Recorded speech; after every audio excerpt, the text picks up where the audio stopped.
আজকে আমাদের মহিলা একটু মারা গেছে স্ট্রোক করে। আমাদের এই কথাটা শুন না, আমরা যাবো কথা।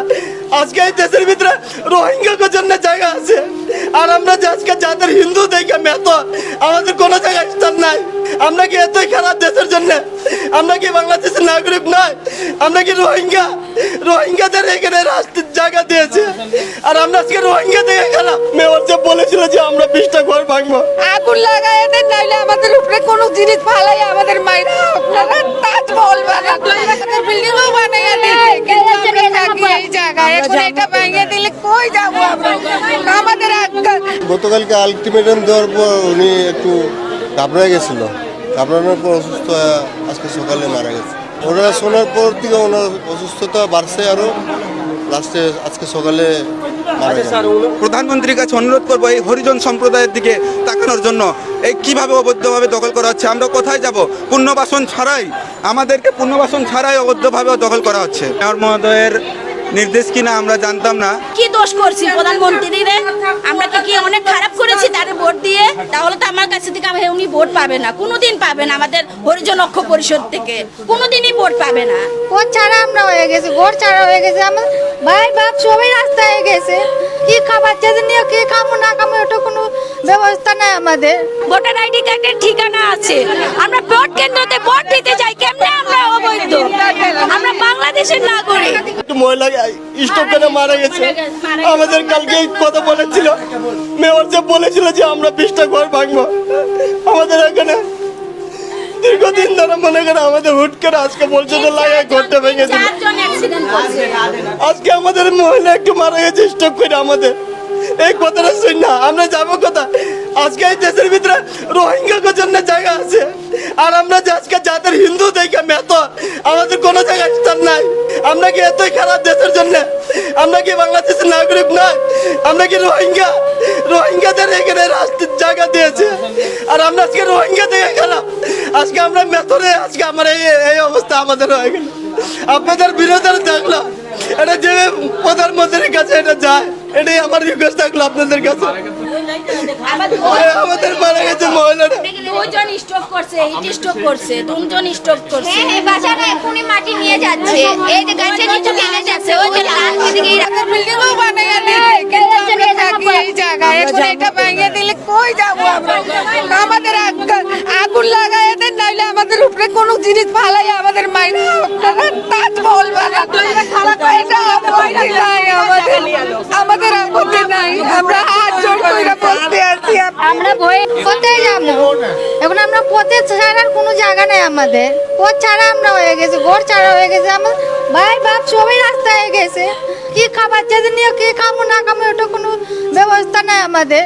সরকারের কোন আপনারা বলছিল কি আপনাদের আগে আমরা কিছু ব্যবস্থা করে দিব, তখন ঘর ভাঙবে, কিন্তু কিছু ব্যবস্থা করে দেওয়া হয় না, এমনি উঠ করে ভাঙা দিছে। তো একটা 12টার দিকে একটা দিকে ট্রাক ঢুকাই কি অবস্থা করছে আমাদের। তো এখন এখানে আশ্রয় পাইছে। এখন এটা যদি আমাদের এটা একদম না, আমরা ঘুমাবো কোন জায়গায়? বাচ্চা নিয়ে কি রাস্তাঘাটে ঘুমাবে বলেন? আমাদের সাথে এইভাবে যে অত্যাচার করছে, এটা কি ভালো করছে? আমরা কি দেশের নাগরিক না? আমরা নাগরিক হয়ে যদি আমরা এত কষ্ট করি, আমাদের সমাজ কোনোদিন আমরা কি কোনোদিন কাউকে ভোট দেই নাই? আমরা তো এমন রাস্তা ভাবে আইসা পড়ছি কেন? আমরা কি দোষ করছি প্রধানমন্ত্রীর? আমরা কি অনেক খারাপ করেছি তারে ভোট দিয়ে? ওনাকে আমরা কি ভোট দিয়ে খারাপ করলাম না ভালো করলাম? যে আমাদের সাথে খারাপ করলো, আমরা কি খারাপ মানুষ? তাহলে তো আমার কাছে থেকে উনি ভোট পাবে না, কোনোদিন পাবে না। আমাদের হরিজন ঐক্য পরিষদ থেকে কোনোদিনই ভোট পাবে না। গতকালকে আলটিমেটাম দেওয়ার পর উনি একটু ঘাবড়ে গেছিল, ঘাবড়ানোর পর অসুস্থ হয়ে আজকে সকালে মারা গেছে। ওরা শোনার পর থেকে ওনার অসুস্থতা বাড়ছে, আরও লাস্টে আজকে সকালে মারা গেছে।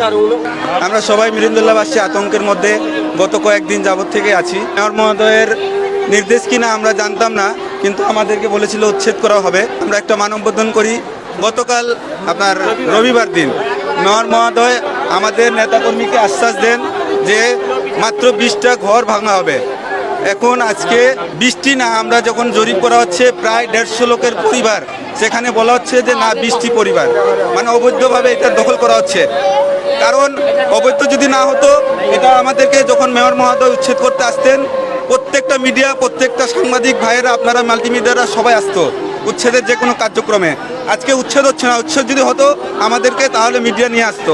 উচ্ছেদ হচ্ছে না বিদায় ওনারা দখল করছেন, কোনো মিডিয়াও আমাদেরকে আশ্বাস দিচ্ছে না। জননেত্রী মাননীয় প্রধানমন্ত্রী যাদেরকে আমরা সব সময় ভোট দিয়ে থাকি, যেহেতু সব সময় বলা হয় আমাদেরকে যে হিন্দুরা নাকি আমরা ভোট দিয়ে থাকি প্রধানমন্ত্রীকে, আমরা হরিজন সব সময় ওনাদের পক্ষে থাকি, আমরা কোনো দল করি না। যে সরকারি থাকে আমরা সরকারের পক্ষে থাকি। প্রধানমন্ত্রীর কাছে অনুরোধ করবো এই হরিজন সম্প্রদায়ের দিকে তাকানোর জন্য। এই কিভাবে অবৈধভাবে দখল করা হচ্ছে, আমরা কোথায় যাব? পুনর্বাসন ছাড়াই, আমাদেরকে পুনর্বাসন ছাড়াই অবৈধভাবে দখল করা হচ্ছে। ভোটার আইডি কার্ডের ঠিকানা আছে, আমরা ভোট কেন্দ্রতে ভোট দিতে যাই, কেমনে আমরা অবৈধ?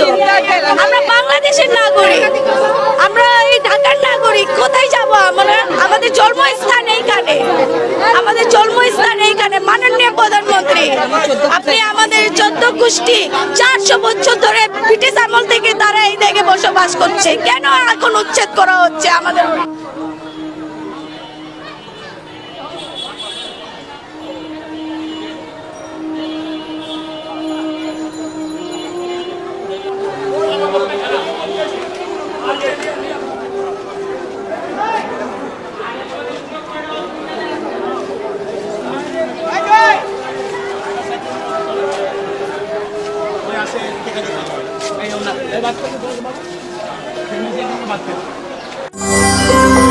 সত্য, বস্তুনিষ্ঠ ও নিরপেক্ষ দৈনিক জনবাণী।